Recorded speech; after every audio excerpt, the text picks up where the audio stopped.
کہاں سے کہاں تک 5 رمضان 1404 ہجری کو میں دہلی کے ایک جنازے میں شریک ہوا۔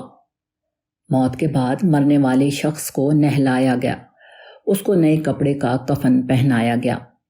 لوگوں نے کھڑے ہو کر اس کی نماز جنازہ پڑھی اور پھر میت کو اپنے کاندھوں پر لے کر چلے، یہاں تک کہ قبر میں احترام کے ساتھ لٹا کر اس کو ڈھک دیا گیا۔ میں نے سوچا کہ ایک مردہ جسم کے ساتھ اتنے زیادہ اہتمام کرنے کا حکم اسلام نے کیوں دیا؟ یہ ایک حقیقت ہے کہ مرنے کے بعد انسان کا جسم مٹی کے سوا اور کچھ نہیں ہوتا، مگر اس کو عام مٹی کی طرح ادھر ادھر پھینک نہیں دیا جاتا، بلکہ اس کے ساتھ باقاعدہ انسان کا سا سلوک کیا جاتا ہے۔ مٹی کے ساتھ انسان جیسا معاملہ کرنے کا حکم مرنے والے کے اعتبار سے نہیں ہے، بلکہ زندہ رہنے والے کے اعتبار سے ہے۔ مردہ انسان کے ذریعے زندہ انسانوں کو سبق دیا جاتا ہے کہ بالآخر ان کا انجام کیا ہونے والا ہے۔ اسلام یہ چاہتا ہے کہ زندہ لوگ مرنے والے کے روپ میں خود اپنے آپ کو دیکھیں، وہ موت سے پہلے موت کا تجربہ کریں۔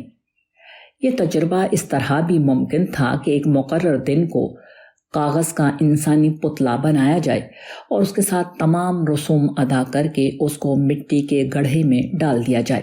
اسلام نے اس تجربے کو حقیقی بنانے کے لیے حقیقی انسان کے مردہ جسم کو استعمال کیا۔ ایک انسان ہماری طرح ایک زندہ انسان تھا، چلتے چلتے اس کے قدم جواب دے گئے، بولتے بولتے اس کی زبان بند ہو گئی، دیکھتے دیکھتے اس کی آنکھیں بے نور ہو گئیں۔ لوگوں کے نزدیک اس کی جو قیمت تھی وہ سب اچانک ختم ہو گئی۔ اب خدا اس واقعے کو استعمال کرتا ہے تاکہ اپنے جیسے ایک انسان کے ذریعے لوگوں کو زندگی کا سبق یاد دلا دے۔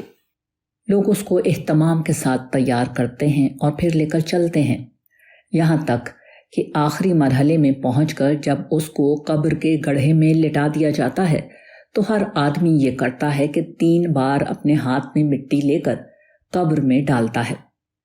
پہلی بار مٹی ڈالتے ہوئے وہ کہتا ہے، منہا خلقناکم، اسی سے ہم نے تم کو پیدا کیا۔ جب وہ دوسری بار مٹی ڈالتا ہے تو کہتا ہے، وفیہا نعیدکم، اسی میں ہم تم کو دوبارہ ڈالیں گے۔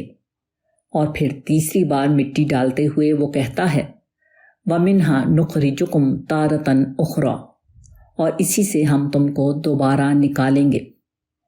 یہ 3 بار مٹی ڈالنا اس پورے قصے کا کلائمیکس ہے۔ اس طرح ایک زندہ واقعے کے ذریعے بتایا جاتا ہے کہ انسان کیا ہے اور اس کا آخری انجام کیا۔